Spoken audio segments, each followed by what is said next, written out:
الحمد لله الحمد لله رب العالمين والصلاة والسلام على أشرف الأنبياء والمرسلين وعلى آله وأصحابه وأهل بيته وذرياته أجمعين أما بعد فأعوذ بالله من الشيطان الرجيم بسم الله الرحمن الرحيم إنما أموالكم وأولادكم فتنة وقال النبي صلى الله عليه وسلم إن لكل أمة فتنة وفتنة أمتي المال أو كما قال رسول الله صلى الله عليه وسلم.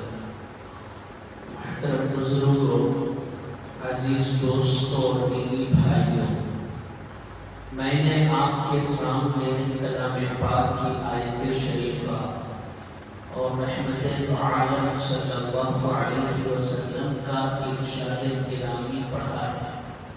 ان دونوں میں اللہ اور اللہ کے رسول نے ایک ہی بات بیان فرمائی.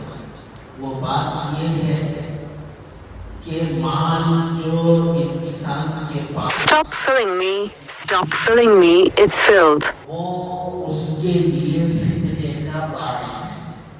آیت شریفہ میں دوسری بات یہ بیان فرمائی کہ اولاد بھی ماں باپ کے لیے فتنہ ہے. فتنے سے مراد آزمائش ہے. تو مال بھی آزمائش ہے، اولاد بھی آزمائش ہے.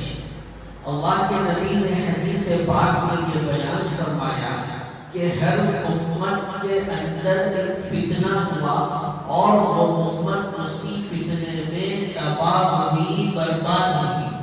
اور میری امت کا جو فتنہ ہے وہ ہے مال، دولت، روپیے اور پیسوں کی ریل پیل. یہ امت کے اندر ایک فتنہ ہے اور جس کے پاس ہے اس کے لیے آزمائش ہے. آج آپ دنیا کے اندر عالمی سطح پر دیکھیں یا خاندان برادری کی سطح پر دیکھیں، ریاستی سطح پر دیکھیں، یا آپ اپنے عزیز و اقارب میں دیکھیں کہ جہاں کہیں بھی مسائل پیدا ہوتے ہیں، آپس کا اختلاف ہوتا ہے، آپس کا انتشار ہوتا ہے اور آپس میں ایک دوسرے کے اندر نفرت پیدا ہوتی ہے اور ایک دوسرے کو حقیر سمجھتا ہے اور ایک دوسرے کو اپنے سے کمتر سمجھتا ہے، تو اس کی جو بنیادی وجہ ہے وہ ہے مال، روپیہ اور پیسہ. اسی کی وجہ سے سارے اختلافات وجود میں آتے ہیں. میں ایک اور بات آگے آپ کو جوڑ دوں کہ ایک اور حدیث میں رسول اللہ صلی اللہ علیہ وسلم نے فرمایا حب جاہ، عہدے اور منصب کی محبت، بڑے پن کو چاہنا، اونچے مقام کو پانا اور تخت و تاج کی خواہش اور طلب رکھنا، یہ چیز بھی انسان کو فنا کے گھاٹ اتار دیتی ہے. حب جاہ، حب مال، یہ دونوں چیزیں اس کے اعمال کو ضائع کرنے والے ہیں. اسی کے بھائیوں، جہاں بھی مسائل ہیں، جہاں بھی مقدمات درج ہوتے ہیں، پولیس اسٹیشنوں میں جو کیسز ہوتے ہیں، ایف آئی آر درج کروائے جاتے ہیں، اور علماء اکرام کے پاس شریعہ بورڈ میں جہاں دو مخالفین آتے ہیں اور قاضی صاحب کے پاس جہاں لڑکی کے گھر والے اور لڑکے کے گھر والے آتے ہیں، ان میں جو بنیادی بحث ہوتی ہے، بحث کا جو مدعا ہوتا ہے وہ مال ہوتا ہے. وہ آپس کے حقوق کو پورا نہ کرنے کی وجہ سے، ایک دوسرے کے حق کی تلفی کی وجہ سے یہ ساری چیزیں دنیا کے اندر ہو رہی ہیں. اور جڑ کر رہنا، جوڑ کر رہنا، آپس کے میل جول کے ساتھ رہنا، یہ انتہائی دشوار ہو گیا. توڑنا، توڑا دینا اور بے جوڑ ہو کر رہنا، یہ جوڑنے کا کام ختم ہوا اور توڑنے کا نظام بنایا گیا۔ بھائی کو بھائی سے ملانے کا جو جذبہ ہے وہ ختم ہوا اور ایک ہنستے کھیلتے خوشحال خوشگوار گھرانے کو توڑنے کا کام انجام دیا جاتا ہے، اور ان تمام کے پیچھے یہی ہے حب جاہ حب مال ہے۔ آپ دیکھیں کیا بات ہے، کیوں اتنا ناراض ہے؟ دعوت میں بلایا مگر پوچھا تک نہیں کون ہوں میں، اتنا تو اس کو معلوم ہونا تھا۔ سلام تک نہیں کیا، دستر پر ہم بیٹھے تھے، آپ کا کیا ہے تک نہیں بولا۔ اسی لیے غصے میں ہوں، ہر ایک کا وقت آتا کیا ہے، کیوں آپ اتنا خفا ہے، کیا بات ہے، آپ گھر میں رہے تھے، گھر سے باہر کیوں ہوئے؟ بڑا ہوں مگر ہمارے والدین مجھے بڑا پن نہیں دے رہے، چھوٹے بھائیوں کو مجھ سے بہتر سمجھتے ہیں، سب کرا لے کے چلا، پھر بھی ماں باپ کی نظر میں فرق نہیں ہے۔ آپ کیوں الگ ہو گئے؟ اس لیے الگ ہوا کہ اب وہاں پر رہنا میرے لیے مشکل ہے، یا پھر میرے بچے بڑے ہو گئے، اس وجہ سے میں الگ رہنا چاہتا ہوں، میری کوئی حیثیت نہیں ہے۔ اگر مجھے میرا وقار دیا جاتا، ہر کام مجھ سے پوچھ کر کیا جاتا اور ہر بات مجھ سے مشورے کے بعد طے ہوتی اور گھر کا ہر فیصلہ میرے سامنے ہوتا، تو میں بھی آج سب کے برابر کرتا۔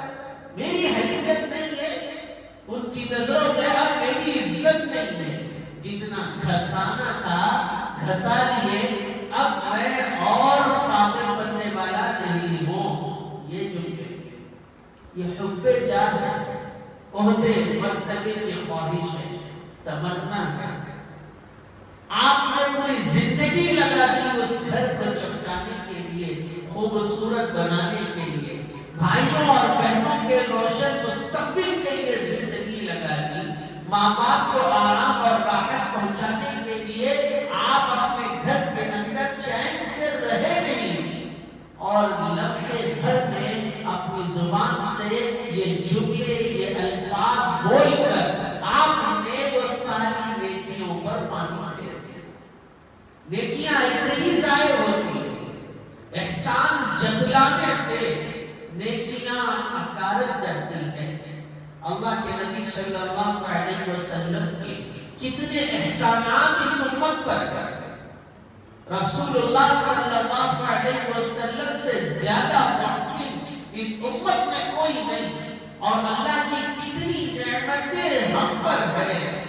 قرآن کریم نے کہا ان تعدوا الامان ان تعدوا نعمت اللہ لا تحصوها، اتنی نعمتیں ہیں کہ بندہ گننا چاہو تو گن نہ سکے، شمار کرنا چاہو شمار نہ کر سکے، مگر اللہ نے کہیں بھی بندوں پر احسان نہیں جتلایا، رسول اللہ نے کہیں بھی احسان نہیں جتلایا۔ اور ہم ہیں کہ عہدے کے لیے، بڑے پد کے لیے، اونچے مقام کے لیے ہم نے اپنے کیے ہوئے اعمال پر اس قدر احسان جتلایا کہ وہ سارا کیا دھرا پانی میں بہہ گیا، اور وہ نیکیاں آنن فانن نام اعمال سے ختم ہو گئی۔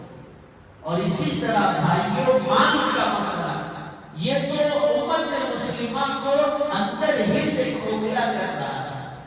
مال دولت نے اس قدر برا بنا دیا ہے کہ انسان کو دکھتا ہے مگر اس کے اندر ساری صفات حیوانوں جیسی ہے، اس کے اندر ساری صفات حیوانوں جیسی ہے، وہ انسانیت کے دائرے سے باہر ہو چکا ہے۔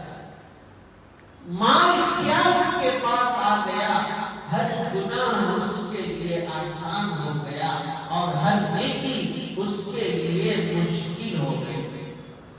مال اور دولت اس نے کیا کمایا، اپنی زبان کو اتنا لمبا کیا کہ باپ سامنے چھوٹا نظر آیا. باپ سے یہ کہتا ہے کہ تم نے کیا کیا اپنی زندگی کے اندر، کون سا اچھا کام کیا؟ کوئی گھر بنایا، کوئی کاروبار بنایا، کوئی تجارت رکھی، کیا کرے؟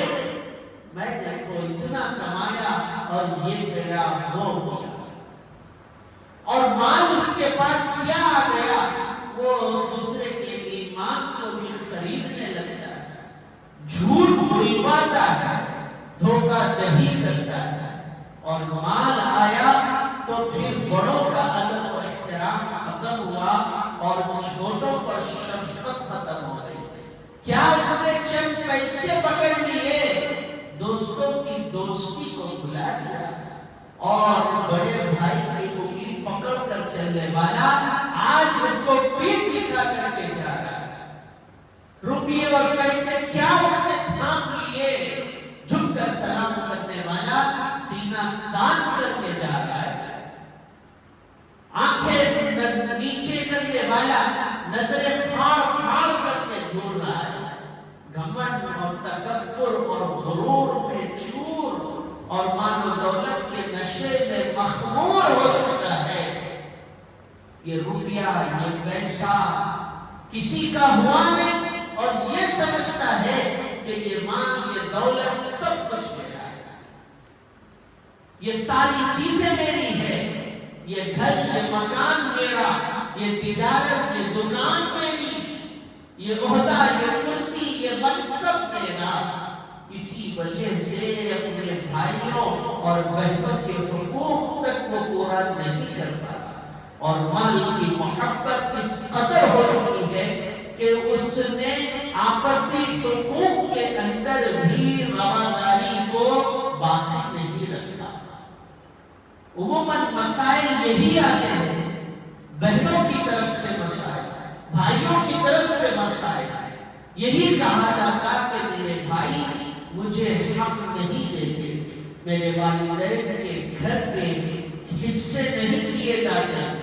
میرے بھائی کہتے ہیں کہ تیری شادی ہم نے کرا دی، تجھے پڑھا دیا، لکھا دیا، لہذا اب وراثت میں تیرا کوئی حق نہیں ہے. اسی پر تو خوش ہو جاتا. یا پھر میرے بھائی مجھے مجبور کرتے ہیں کہ تو اپنے حق کو معاف کر دے، ہم نے تیرے ساتھ کیا نہیں کیا، پورے احسانات تیرے اوپر ہمارے لیے.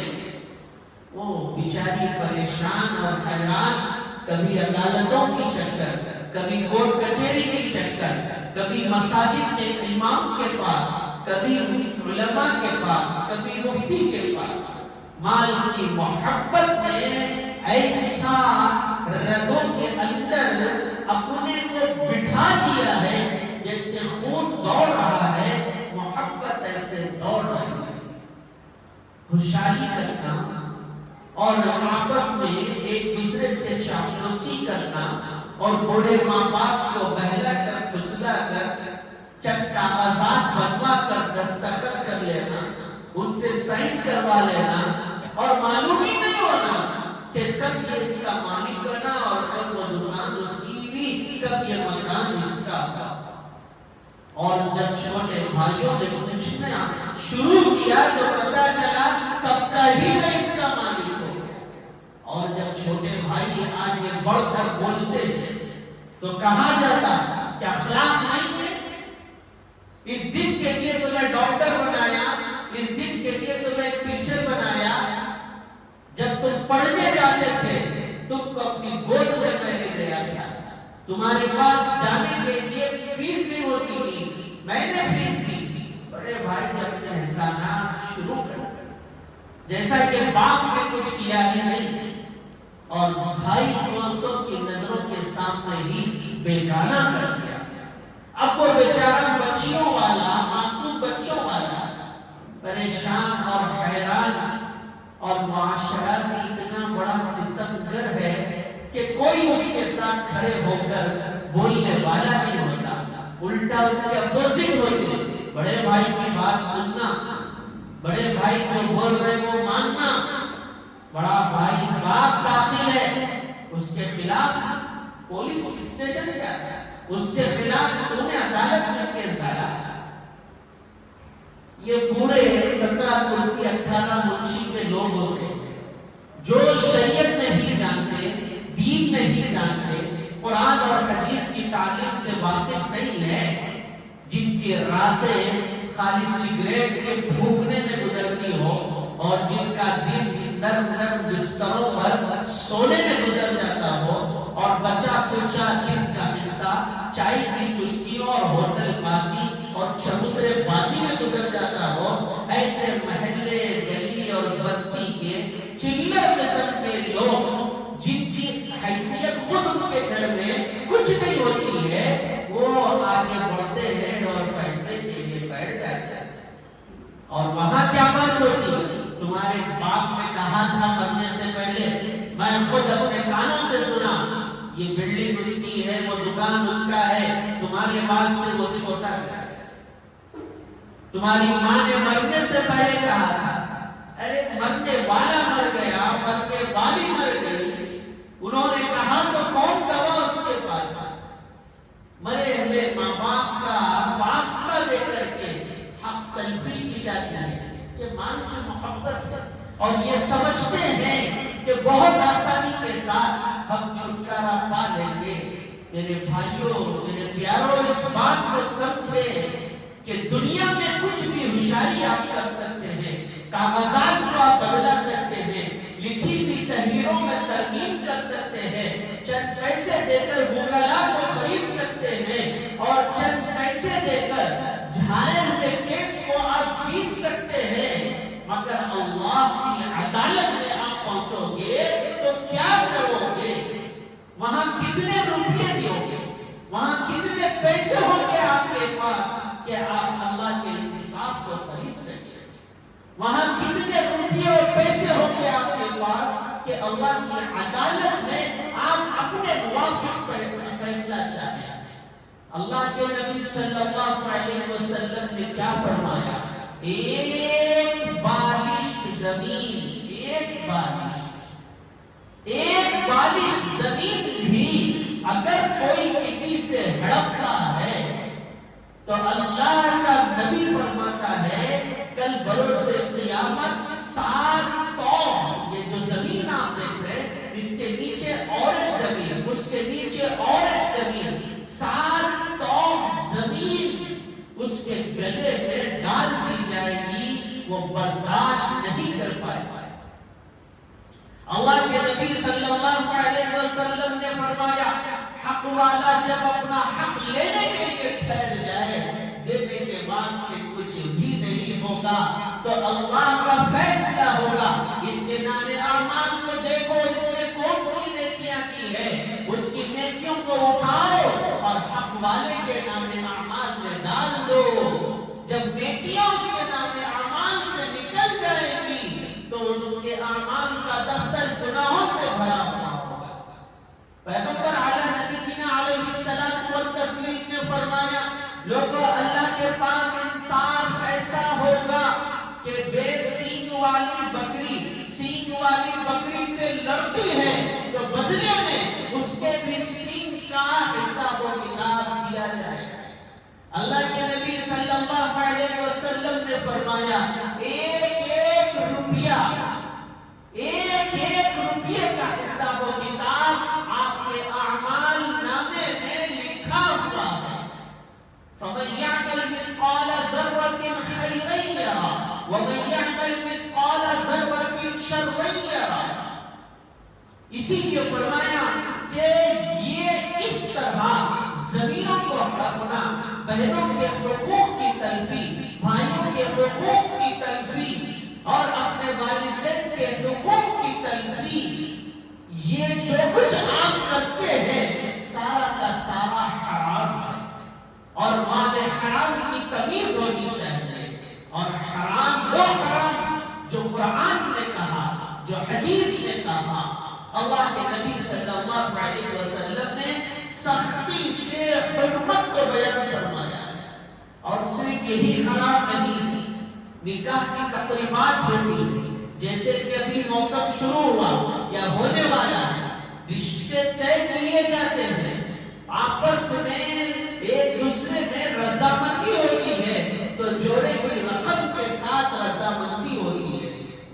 بچہ اتنی بڑی کمپنی میں جاب کر رہا ہے، اس کی 1.5 لاکھ ہے تنخواہ، 1 لاکھ ہے، 2 لاکھ ہے، اس کے موافق بچی ہونا تو بچی کے پاس وہ پیسہ ہو۔ بچہ ڈاکٹر ہے اور اس کی ڈاکٹری میں 1 کروڑ روپیہ لگا، جب تک 1 کروڑ روپیہ جوڑے نہیں دیں گے تب تک یہ رشتہ نہیں ہوگا۔ جب تک وہ انجینئر بنا، کورس پورا کیا اور اس کے انجینئر بننے میں 25 لاکھ روپے لگے ہیں، جب تک بچی والوں سے 25 لاکھ کا مطالبہ نہیں ہوا، گاڑی جوڑا گھوڑا نہیں ہوا، تب تک یہ رشتہ نہیں ہوگا۔ کتنے والدین ہیں جو صرف اس لیے جی رہے ہیں کہ اپنی بچیوں کے نکاح کے لیے چند روپیے پیسے جمع کیے جائیں اور وقت آنے پر اپنی بچی کی نکاح کی تقریب میں وہ روپیے پیسے دلہے کو حوالے کرے اور بچی کو دلہن بنائے۔ اور کتنے والدین ہیں کہ نکاح ہوتے ہی وہ یہ کہتے ہیں کہ ذمہ داری ختم ہو گئی، اب موت بھی آ گئی تو خوشی خوشی چلا جائے۔ کیا یہ جملہ ٹھیک ہے؟ بحیثیت مومن اس بات کو دیکھنا ہے۔ آپ خوشی خوشی اس وقت دنیا سے جائیں جب آپ اپنے رب کو راضی کر لیں، جب آپ اپنے رسول کو راضی کریں، جب آپ اپنے مقصد زندگی میں کامیاب ہوں، تب آپ یہ کہیں کہ اللہ جب آپ بلانے میں خوشی خوشی آنے کے لیے تیار ہو۔ بچیوں کے نکاح کے لیے ماں باپ جی رہے ہیں، مقصد زندگی ختم غارت ہو گئی۔ اسی لیے نوجوانوں کو چاہیے کہ یہ مال حرام سے بھی پرہیز کرے۔ اور آج کا نوجوان، کیا اس کو نوجوان کا لقب دیا گیا ہے؟ کیا اس کو جوان کہہ کر کے پکارے؟ وہ یہ کہتا ہے کہ میں نے تو منع کر دیا تھا مگر میرے ماں باپ لیے میں نہیں دیا۔ وہ ذمہ دار ہے، میں ذمہ دار نہیں۔ میں مجھ سے بولا کر نہیں، والدہ بولے، بڑے بولے، میں نہیں بولے۔ نکاح تو کر رہا ہے، مہر تجھ پر لازم ہے اور لڑکی کی زندگی تیرے ساتھ ہے اور تو جانتا ہے کہ یہ حرام ہے۔ تجھے معلوم ہے کہ رسول اللہ نے سخت ترین الفاظ میں منع کیا ہے۔ تجھے معلوم ہے کہ قرآن کریم چیخ چیخ کر اس کو غلط کہتا ہے۔ تجھے معلوم ہے کہ اسلام کی تعلیمات اس کی حرمت پر گواہ ہے، اس کے باوجود تو نے خاموشی اختیار کیا۔ تیری خاموشی بھی رضامندی ہوگی، تو برابر کا ماں باپ کے ساتھ شریک ہوگا، برابر کا بھائی بہنوں کے ساتھ شریک ہوگا۔ اسی لیے بھائیوں سے گزارش ہے کہ یہ مزاج ختم کرے۔ جو چیز آپ استعمال کرتے ہیں اس کے حلال اور حرام ہونے کی تمیز آپ میں ہونا، بہنوں کے وراثت میں حق ادا کرے، حقوق تلفی نہ ہونی چاہیے۔ اور اسی طرح نکاح وغیرہ کی تقریبات بہت سادگی سے اللہ کے نبی نے فرمایا ان اعظم النکاح برکہ ایسرہ مؤونہ، سب سے بابرکت نکاح وہ ہے جس کے اندر خرچہ کم ہو اور وہ مرد کہلانے کے قابل نہیں ہوتا ہے جو لڑکی والوں پر دباؤ ڈال کر ان سے روپیے پیسے ہڑپتا ہے۔ میں نے ان رشتے ناتوں کو بھی دیکھا جہاں کھانے میں ضیافت صحیح نہیں ہوئی تو دوسرے ہی دن رشتے توڑ دیے گئے، کیونکہ تم نے ہماری شان کے مطابق ہماری ضیافت نہیں کی، اسی لیے آگے کا کوئی بھروسہ نہیں، لہذا یہ رشتہ یہی پر ختم۔ اور اچھی مسئلہ ہے، ہر معاملہ نقد کرتا ہے، مہر دینے کی بات آتی ہے تو اس کو ادھار کرتا ہے۔ شادی خانے کے لیے نقد پیسے ہے، آپ کو ہر سودا لانے کے لیے نقد ہے، ہر کپڑا پہننے کے لیے آپ نقد پیسے دیتے ہیں اور کرتے ہیں، اور جب قاضی صاحب پوچھے کہ مہر دو تو ادھار مہر لکھایا جاتا ہے، دیں گے بعد میں۔ یہ ساری چیزیں معاشرے کے اندر حب جاہ حب مال سے پیدا ہوتی ہیں۔ اسی لیے بھائیوں مال کی محبت کو ختم کرو، عہدے مرتبے مقام کی محبت کو ختم کرو، ان باتوں کو ان فکروں کو سمجھو اور اس چیز کو عام کرو، جتنا عام فیصلہ آپ کے حق میں خیر کا ہوگا اور آپ کے لیے عافیت کا فیصلہ ہوگا، خوشگوار زندگی گزرے گی اور عافیت کے ساتھ رشتے ناطے ہمارے محفوظ رہیں گے۔ اللہ سے دعا ہے کہ اللہ پاک ہمیں کہنے سننے سے زیادہ عمل کی توفیق نصیب فرمائے، اللہ حقوق تلفی سے ہماری حفاظت فرمائے، اللہ مال کی آزمائش میں مبتلا ہونے سے ہماری حفاظت فرمائے۔ وآخر دعوانا ان الحمد للہ رب